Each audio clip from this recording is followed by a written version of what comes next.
But you, of all people, know that dead is just a word.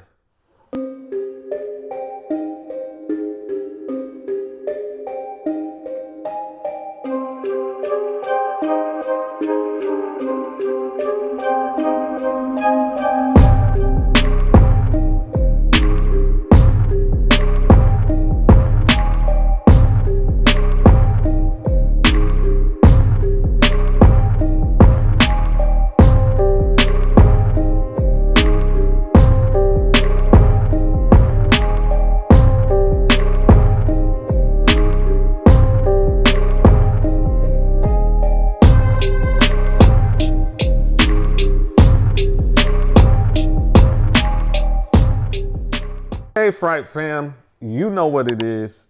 We're gonna break this film down into the 3 acts of the film. Of course, we'll start off with Act 1, then we'll move to Act 2 and 3. So Ryan, let's first talk about Act 1, the return of the ring. So at the beginning of the movie, we get this cold opening. We see that the setting is 1957, and we see a teenage girl named Hope who's on a payphone in a booth next to ice and mountains, and it looks like cabins are behind her as well. And so Ryan, can you set the stage there, the scene that we saw in that opening? What were your thoughts afterwards? So that's the scene with Hope, who is the mother of our protagonists, Finney and Gwen, and she is calling, or she's answering the phone, and she's being told, I believe it is, she's being given like the whereabouts of the information. And really we find out later in the movie, we're in our spoiler zone, guys, so we found out later in the movie that the other person on the line was Gwen. Yeah. And so we have this conversation where we have Hope, the mother, in her teenage years, probably 18, 19 years old, is talking on the phone. She says that she saw some boys in the lake or so, and she's found the whereabouts, and she noticed that there was 7-digit local number because it didn't include the area code. So she thinks it's a local number that she has seen from her visions, from her premonitions or dreams that she's had. So Ron, what were your thoughts about that opening? Was it impactful to you? What did you think? So that opening, the whole time when we watched it the first time, I was just trying to figure out how that would tie back into the first film. And I thought it was good that they went back in time to kind of give us a little bit more of a backstory. And it was, throughout the film, I was just trying to figure out how that tied in. And I think that was a good job of, going back in time, because we already know at this point that the grabber is deceased. So we're just, on our edge of our seats trying to figure out, how does this tie into this plot? What does this mean? Like, what is going on? Yeah, so it was a very interesting opening. We were caught off guard because of the change of time. The location still in Denver, North Denver, but the change of time, us going back 20 or so years, back to the 1950s, when we were previously set at Black Phone in the late 1970s. So we'll move on from that there. We see next the fight that Finney has. So Finney's at school. He's beating up a new kid that just started at the school there. And then we see Gwen rush over and call him out on it. What were your thoughts about that scene, Ryan? Okay, so that scene, what I took away from it was that Finney was trying to kind of detach himself from the events from the first film, and he was holding on to a little bit of that bitterness and anger. And he's, the whole time he's beating this kid up, and he's just taking out his anger on him, and Gwen's trying to get him to stop and trying to, get him to do the right thing. But Finney is, he's spiraling in a downward path at this moment of the film. Yeah. So we see from Black Phone that Finney left Black Phone, that film, being courageous, being a fighter, being able to stand up for himself from where he was at the beginning of that movie, being someone who was shy, timid, not willing to stand up for himself. In this film, we see that there's still growth that needs to happen.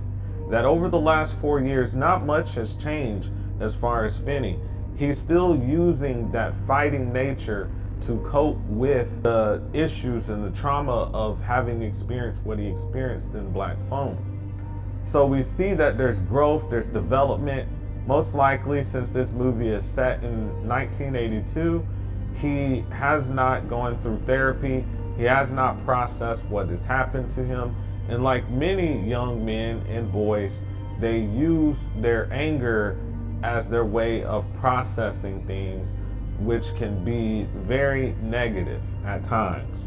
So we see from that scene, it moves into a situation where Gwen and Finney start walking on campus, and then we see Ernesto pulled up, right? And then Ernesto, rolls down the window. He asks Gwen if she wants to go to a Duran Duran concert with him, and then Finney is like, it's a date, right? When Ernesto drove off, it's a date. Oh, well, no, it's not. And then she was like, oh, so what if it is? Gwen says that.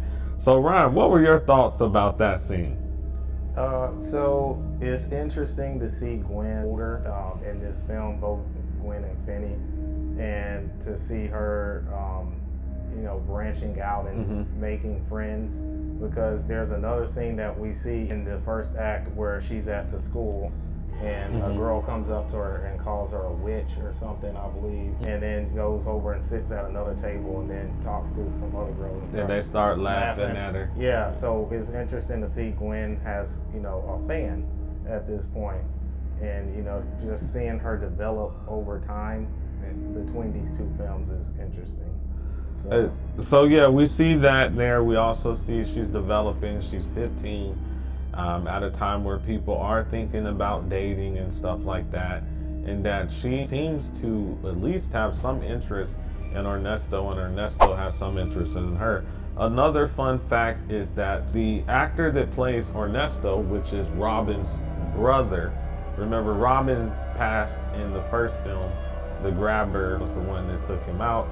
But we see that his brother Ernesto is actually played by the same actor that played Robin, but it's a totally different way of his conversation, how he's talking. He has glasses. He seems a little bit shyer, but still has some courage. But I just thought that was a fun fact to add. Now, next we'll move into the relationship that Terrence, the father, has with Gwen and Finney. So we see that in this film, there's no beating. In the first film, we saw the beatings, the abuse, and all that kind of stuff. But Terrence has kind of laid low a little bit. He's become quieter. He's allowed his children to be a little bit more independent, and he doesn't drink anymore. We see that in this film, he's been almost 3 years sober, so he's given away the drinking. Ryan, what were your thoughts about the relationship that Terrence has with Gwen and Finney? So like you're saying, he's chiller, he's more calm, he's more patient. He, in some ways, kind of reminds me a little bit of Finney to a certain degree, because they both have those coping mechanisms where whenever some trauma happens to them, they go out and they do, things to cope with it. Like with Finney in this film, he was smoking weed and then beating people up and stuff to taking out his frustrations on the world. And then from the last film, Terrence was, he was physically, hitting his physically abusive. Yeah. Exactly. His children, and then he was yelling, screaming, drinking and all and stuff, and out of control. We see that he's changed a little bit, and I think he reminds me of Finney. Both of them are kind of similar characters. Yes. So. One fun fact we wanted to add here, we did some research. There's a podcast that's called The Last Podcast on the Left. On the podcast, they interview Scott Derrickson, and they talk specifically about the relationship that Terrence has with Gwen and Finney. And Derrickson says that he intentionally wanted to show Terrence, the father, being kinder, being able to change, being a better parent instead of being an abusive parent, because this was something that occurred to Derrickson when he was a child. He talked about in that podcast how his father was in some ways angry and abusive, but over time he changed. He became a better father. He stopped being angry and all that kind of stuff and got to know Derrickson. And Derrickson used that experience again, relies on that to be able to develop Terrence as a father. So just want to point out that. So the biggest part of Act 1 is the dreams that Gwen has. So she has several dreams. She sees one boy named Felix being stalked and attacked by the grabber and then stabbed to death. I believe that's the first one we see. He has the yellow coat. He's running in the woods. The grabber gets him, stabs him, and we see the boy under the ice, and then he writes in the ice a W. Next we see Cal. So Cal was the grabber's next victim. We see that he's also trying to flee from the grabber, and he also meets his demise by the grabber. That's another dream that she has, and he writes the letter B in the ice there. And then we see a few other scenes where Gwen speaks to her mom in the grabber's basement. And an interesting thing about this, and it's also touched upon on the last podcast on the left by Scott Derrickson, is that he filmed a lot of these scenes in Super 8. So a lot of these scenes, when you see the dream sequences, almost, in fact, all of them are in Super 8. And he did say there were certain aspects of the film that couldn't be filmed in Super 8. So what he did is he filmed it in 16 millimeter, and then he extracted the 8 millimeter from the 16 to get that taken care of and to give us a nice visual to know when we're in a dream sequence and when we're not. Ryan, what were your thoughts about the dreams that Gwen was having?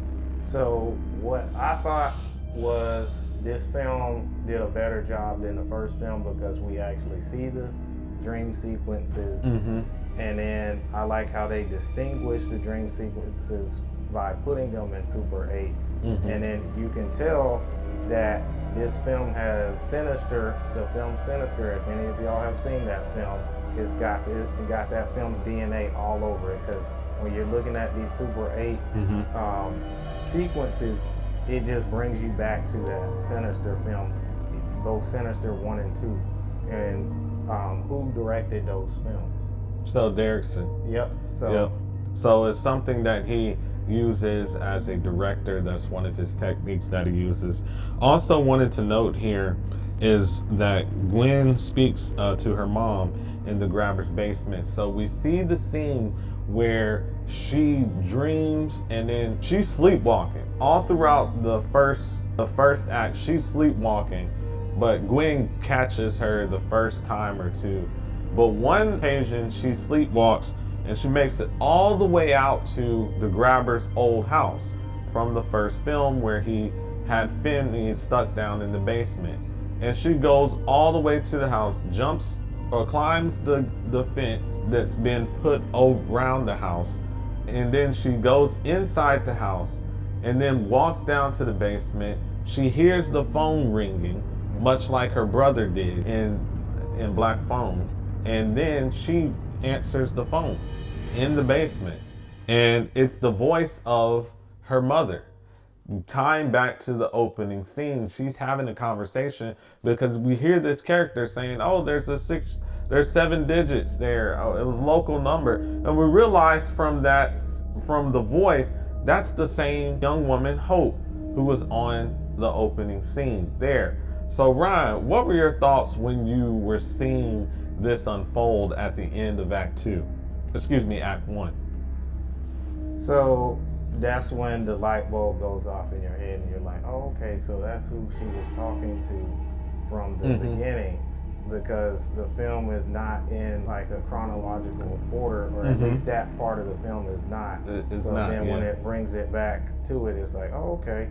And you know, it's interesting because I like films that sometimes they don't always go in chronological order, because we're so used to that. We're so used to the timing of events being in chronological order. But yeah, that's what I thought about that. Yeah, and it also sets us up for Act 2, because we know in Act 2 we're getting to Lake Alpine. That's where we're going. So why are we going there? That particular dream tells us why we're going to Lake Alpine, because we know at the beginning of the movie it was at Lake Alpine. The mother was at Lake Alpine, and so that becomes the impetus that Gwen uses to gather Ernesto and also encourage her brother Finney to join her at Lake Alpine. And so at the end of Act 1, we get this scene where we see Gwen talking with her brother Finney, saying, hey, you need a job. Why don't you become a counselor in training at Lake Alpine? This is the, you know, the place where mom had been a counselor at and stuff like that. Finney first does what? So he rejects the offer. Yep, he rejects the offer, but just a few scenes later, we see Ernesto come, start packing the bags for Gwen, and they're about to leave, but what does Finney do then?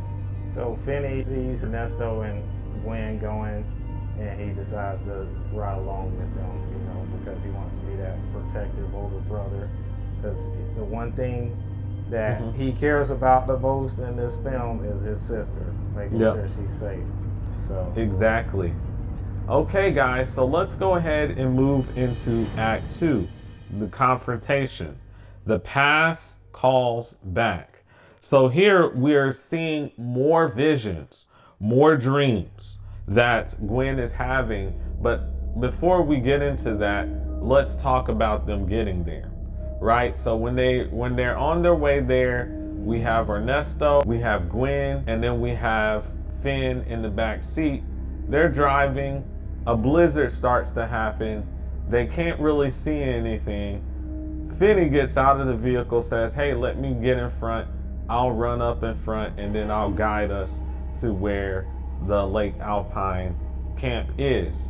So he does so, and then eventually they get there. We see Mondo. We then meet Mustang. And then we hear about that there's two other adult Kenneth and Barbara there, Kenneth and Barbara. But on the first night, it's a guy-girl situation where only the guys can sleep in a certain bunks in a certain part of the camp, and then there's female bunks on another part of the camp. And so, unfortunately, our protagonist Gwen is isolated in one of the bunks because there are no other kids, no other people there to help or to sleep with her, around her, right?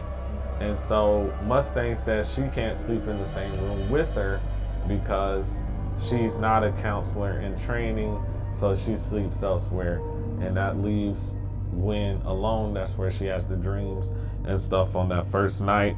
And then so she has the dream about Spike there and his demise by the grabber. And then she sees in her dream that he writes the letter H. So we have WBH written in the ice and there. And then we have the phone sequences where Finn is outside. He's hearing the phone booth ring, the same phone that his mother was on and stuff like that. And we go from there. What were your thoughts about this dream sequences, these first couple of dream sequences before the breakfast with Mondo there? What were your thoughts, Ryan? So my thoughts were, I was trying to figure out what that initial or the abbreviation meant. And I was trying to figure out what these boys in these dreams, in Gwen's dreams, what were they trying to tell her? trying to put all that together. Yeah, it was very interesting there. I felt a sense of nervousness for our main protagonist, Gwen, who is the lead of this film, especially with her sleeping alone in the darkness of that cabin in one of those bunk beds. I just felt uneasy. Once I saw that Mustang said she wasn't gonna sleep in there in the same cabin with her, I was like, uh-oh, we're about to have these crazy dream sequences here. And so that's exactly what happens. But before we get into the deep of it, we have a breakfast meeting with Armando. So at this breakfast meeting, Armando actually is outside. He calls the kids over, Ernesto, Gwen, and Finney over to the cafeteria for breakfast. So they go, they eat with Armando, and then Mondo says, I have a $64,000 question for you. Why are you here? And so they kind of beat around the bush, but finally they mention the reason why they're here is because their mother attended the counseling, was attended there as a counselor, and that they wanted to get to know some things about what happened there. And so at first, Mondo doesn't know who they're talking about, who's your mother, and then Gwen shows a picture, and what does he call her? He goes, that's Starlight. That's Starlight. Oh, I remember Starlight. And then he talks about the mother. They tell her that their mother had passed due to her own demise, but later we found out differently. Ryan, what were your thoughts about the cafeteria breakfast scene? So with me, it was just trying to understand the importance of Mondo's character and what he, was going to provide to the plot or add to the plot. But I thought it was an interesting scene because we get some more backstory on Gwen's mom and what Gwen's mom, did at the camp and stuff. We also get backstory on the grabber too.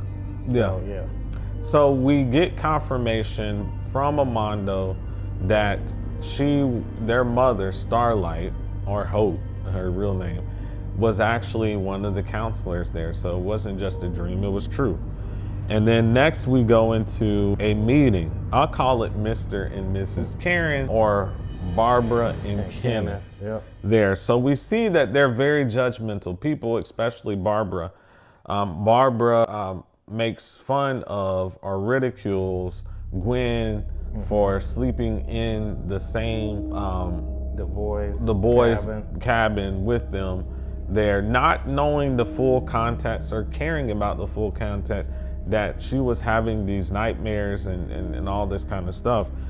But she says this quote, I believe she quotes the Bible. I think 4:8, like Philippians 4:8, she quotes the Bible and tries to tell her something. So we know in this Bible verse, it says, finally, brothers and sisters, whatever is true, whatever is noble, whatever is right, whatever is pure, whatever is lovely, whatever is admirable, if anything is excellent or praiseworthy, think about such things. So we see Barbara misquote the scripture and says to think on things that are noble there. And then what we have is our protagonist, Gwen, clapping back and saying, reading the whole passage or quoting the whole passage there and letting her know, hey, we're supposed to be loving. We're supposed to think on things that are true and right. And what she was trying to do is to gather information about the three boys' deaths and more information about her mom. But Barbara and Kenneth were reluctant to even talk about it, even though they knew more than what they were letting them know about. So what were your thoughts about that scene, Ryan? So my thoughts were Barbara, she was coming across as condescending because Gwen was just asking for help, and then Barbara tells her something that of the nature that this is not something about like this is not a historical artifact place or library or something like that. So she already has basically told them that she's not gonna help them, and they, they're off on a bad note.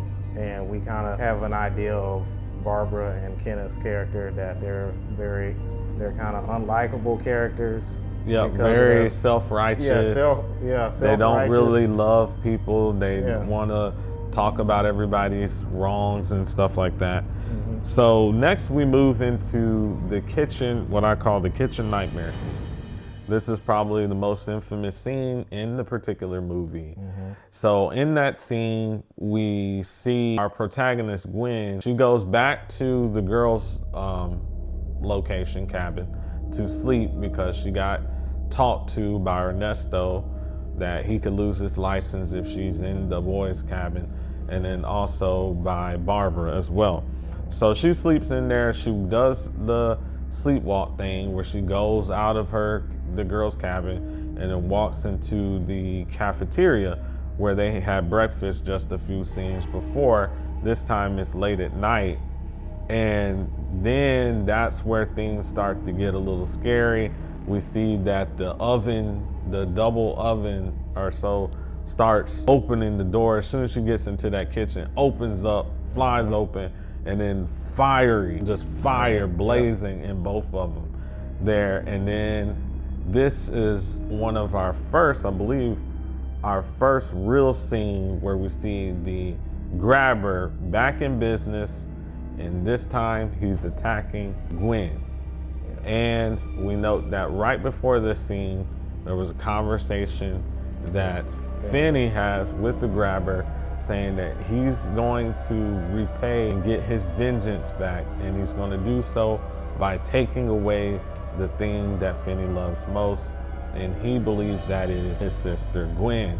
And so we see the grabber come into that room and in the kitchen, and then he says, "Vengeance is mine." So this is actually, guys, a quote from the Bible, from Romans 12:19 and Deuteronomy 32:35. But we see that the grabber has misquoted scripture because he says, "Vengeance is mine." He didn't finish it up by saying, "Vengeance is mine, declares the Lord." So we know from those scriptures that the vengeance is the Lord's, and he's saying that vengeance is mine. And then we see him tossing Gwen around, trying to throw her into the fiery furnace there. But Mustang and Ernesto do save Gwen by pulling her back there, as they don't see, the interesting thing, they don't see the grabber, but they see her body being lifted up and almost thrown. They pull her back, and then the grabber exits scene, stage, right or left. Okay, so Ryan, talk about that scene. So this scene was actually one of the best scenes. I would actually say it probably was the best scene in the movie. So a couple of things. So during when Gwen is having that dream, Finney is on the phone with the grabber too. So Finney's on the phone with the grabber. He's keeping him distracted there while he's also in that kitchen area, and he's attacking Gwen at that point. And then Finney gets there in just enough time, and that's after, I believe, Ernesto and Mustang were getting ready to grab her from being put into that furnace. Yep. And then that's when the grabber retreated. As soon as Finney shows up, he retreats. Yeah. And we see that, and everybody is there, including Barbara and Kenneth and Mondo are there too. So everyone witnesses that, and that sets up the next scene, which is the chat at the chapel. So at the chat at the chapel, this is our moment where everybody knows there's something crazy going on. So they need to talk about it. And so at the chapel, there are multiple things that are being discussed, and we gather from the chapel many things. So we see that Finney discloses that he was the boy who killed the grabber. Mondo shows a picture of Gwen's photo in one of their, Mondo shows a picture of him and Gwen's mother, Hope. So it's photo of Hope and him at the camp. And we see from there that Finney points out he knows that that one person on the far right of the picture is the grabber. And then Mondo talks about, oh, that is Wild Bill Hickok. Yeah. Wild Bill Hickok. Yeah. Who, and they say he's Wild Bill Hickok because he kind of looked like the infamous Wild Bill Hickok based off his hair and the belt that he had there with the axe that he was carrying. And then Gwen puts two and two together and realizes that basically that the initials that the boys were writing was Wild Bill Hickok. Yeah. And so that's what we get from the scene. What were your thoughts about it, Ryan? So we get an answer to one of the questions we had with the boys writing the letters in the ice, and it was interesting. It was also interesting to get more backstory on the grabber, to see that he had worked at that camp, and that we already knew that he had killed those boys, but we didn't know like the whole story. We didn't know what ties he had to the camp, but now we start to see that in this part of the film. So yeah. And so we see that we're gathering a lot more information. This was a plot moving moment. And then the last part of Act 2 is what really happened to Mom. So this is the last dream that our protagonist Gwen has there, where she actually finds out what happens to her mom. So she goes back, she has this vision, sees her mom waking up, getting out of bed. Then her mom gets into a car, drives over to the grabber's house. She walks around the house, doesn't go inside, but actually looks at the basement window and sees that one of the kids the grabber has is being locked up in the basement. When she tries to walk back to her car, she's grabbed by the grabber, pulled into the van, and then we see the old, dead version of the grabber wave over Gwen to tell her, hey, come on into the van. Gwen walks to the van and gets in with the old version of the grabber, as we see the young version of the grabber is driving to the location back to their home. And all along there's a conversation that she's having with the old grabber there, this deceased, and he's telling her, I'm trying to be nice to you, I'm trying to be kind. I'm being kind by being truthful. And he reveals to her how her mother really passed away. And it was actually not her mother taking her own life, but it was rather the grabber doing so. And so we see that, and then this is the realization that causes Gwen to get very emotional and upset with the grabber when she figures this out. Ryan, what were your thoughts? So I have a couple of nitpicks. These are just little minute things. It was a good scene. Now, I was just kind of a little bit caught off guard as to how the grabber came out of that house and caught Gwen's mom that fast, because all she did was she pulled up in her car, she looked in the window of the basement, and then she walked back over to her car, and then as soon as she's trying to get in the car, the grabber is right there, and he grabs her, throws her in the van. Yep. That's really the only thing was kind of just caught off with that scene. But other than that, it was interesting that we now know, what happened to Gwen's mom. I mean, because we were just under the impression that she took her own life, but that was not the case. And then, it was cool to see the Freddy Krueger version of the grabber trying to tell Gwen that he's saying that he's trying to be nice by telling her the truth and stuff like that. But to be honest, I don't think he was really trying to be nice. Agreed. Yeah, he wasn't really trying to be nice. A lot of times we'll see people say that they're trying to be kind by telling people the truth. But as the Bible talks about, we have to speak the truth in love. And so let's go ahead and move to Act 3. So here we see that Terrence has finally arrived, the father, and he's in a pickup truck that has a shovel, and he tells Finney and Gwen, hey, come on, let's go back home. What happens from there? So that's when Gwen refuses to go back home. And then Finney wants to go back home. And he and Gwen, they have an emotional moment because they kind of she exposes him, yeah, says that, hey, you use your anger fighting people and then also smoking joints as your way of coping, which is cowardly. And she also says that's just like Dad when he used alcohol to cope. numb or cope with his emotions. That's not how you're supposed to face fears. You're supposed to face your trials, your tribulations by confronting them head on. So at first they're shocked. It almost looks like Finney is about to get at his sister, but he then comes to his senses. They decide, hey, we're gonna stay here.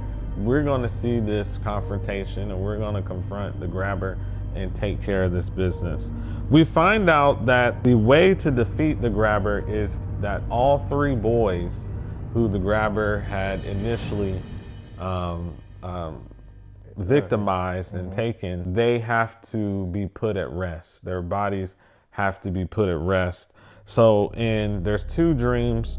In the first dream that we see the first boy being put at rest at the end of the dream. And this is where the grabber actually goes behind Mondo when he's trying to break the ice to search for the bodies of these young boys. He takes the axe and then breaks the ice behind Mondo, throws Mondo into the ice, and then Gwen wakes up. They wake Gwen up, and then they all run outside. All the kids run outside. They grab Mondo. Looks like Mondo may be passing away, but Mondo survives and recovers one of the boys. And then the second time is where we get our final scene, our final dream sequence here. This is where they're out on the lake, ice, and then we see that Mustang is on the horse carriage right there, and then to her left is Gwen, and Gwen nods off and goes to sleep, and that is our final battle with the grabber. So what were your thoughts about that last scene there? So my thoughts were that was a nice scene, because seeing the grabber come out on those ice skates, I don't know what it was, but it was something about that was just kind of... Yeah, you see him from the distance. It's kind of gray, white snow. You couldn't see him, but you saw some shadow move side to side. Yeah. And then you see that the grabber has like professional ice skating skills, that maybe he won an Winter Olympics championship with those skills, with how he was sliding around. He then starts taking out Kenneth and then Barbara, and then he moves over to start taking out Finney, and then almost takes Finney out and does the whole kind of thing like Finney did to him with the cord, and it almost and then talks about how it was like when he was passed away because of that. And then we see that Gwen goes up under the water.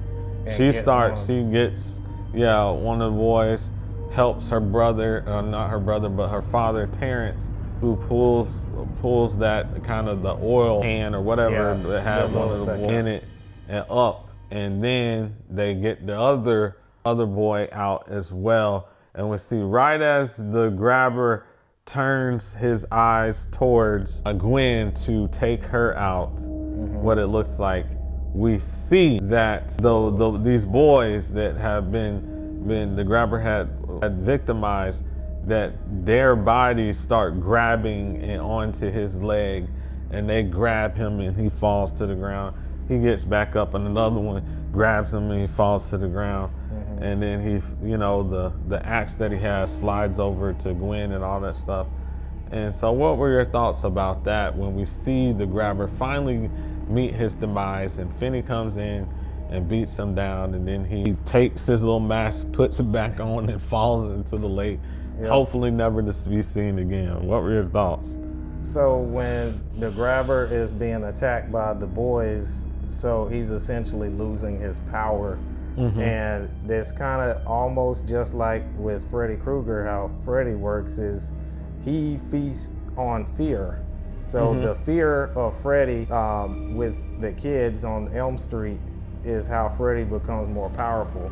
And it's kind of like how with in this situation where the grabber is he's feasting on the boys not being laid to rest. As long as they're, no one knows about them or no one knows their whereabouts, he's strong. But then when everybody, goes to help the boys and lay them to rest, then the grabber starts losing his power. And then we see that Finney decides to confront the grabber head on instead of, using the coping mechanisms by ignoring, like how he would ignore those phone calls.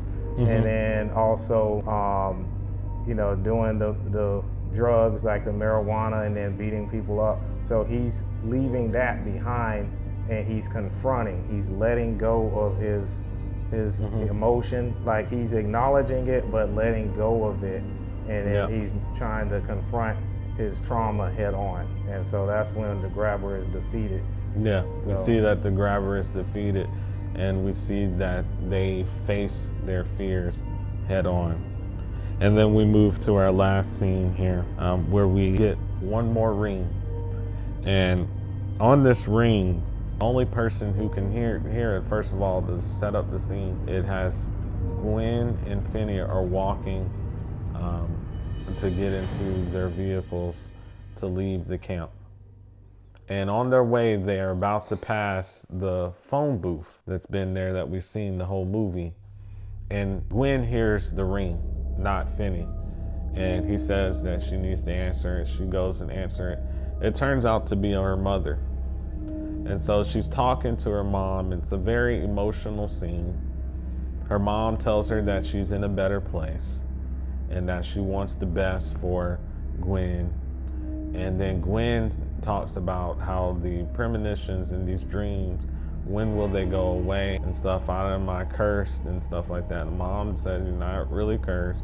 That's something that it's helpful and meaningful. And then the mom says that she's got to go. And so it was a very emotional scene.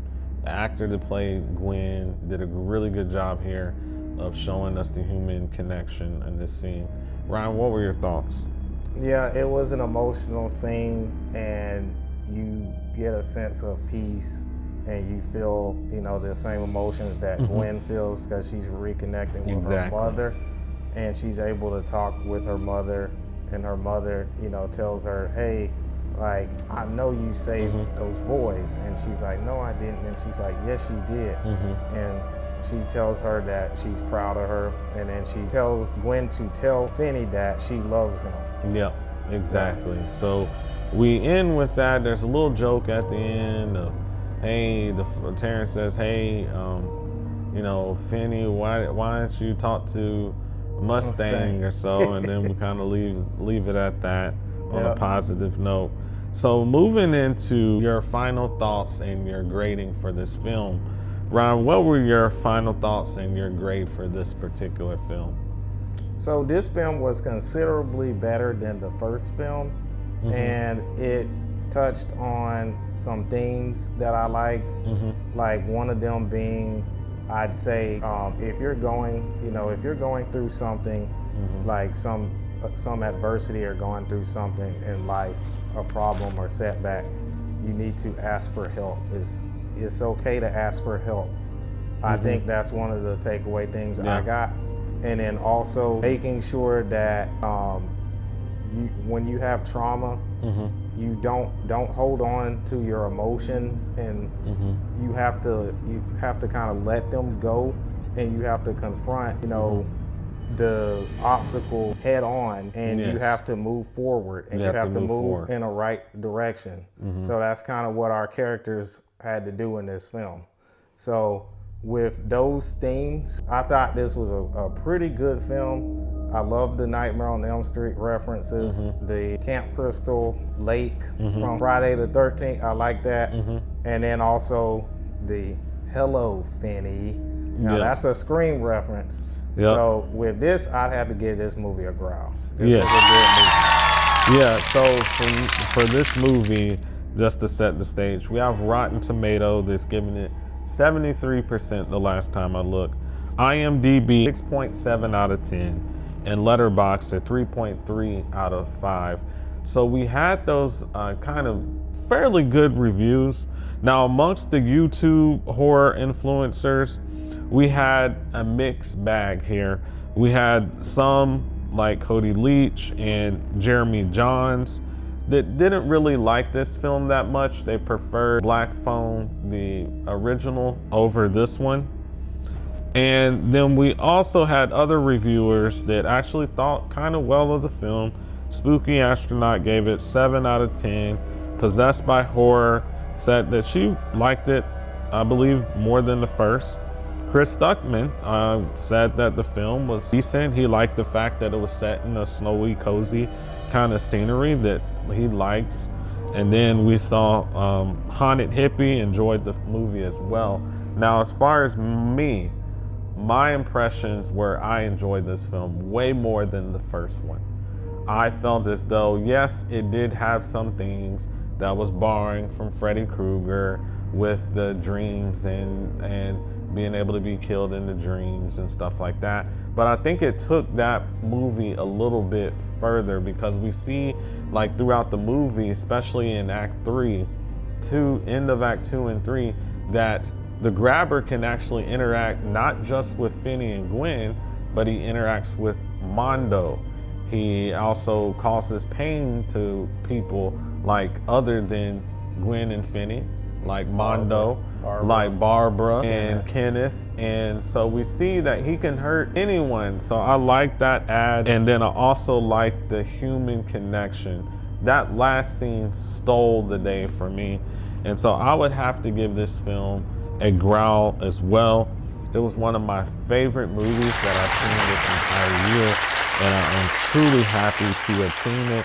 And with the star performance, especially from the young lady who played Gwen, and then also the young guy who played Finney. They did amazing. And then the guy that played Ernesto, you did amazing too. All three of you blew this film out of the park and did an amazing job and made this film great. So I appreciate it. So Ryan, what kind of films will we be reviewing coming up soon? Okay, so Fright Film, we are gonna start reviewing the Scream franchise, and then we're also, with the upcoming Predator Badlands movie, gonna be reviewing the Predator franchise as well. So yes, so guys, we would love to hear your comments about this movie.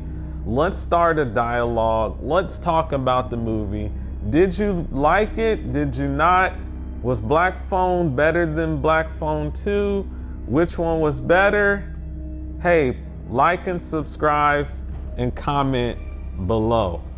And remember, Fright Fam, be watchful.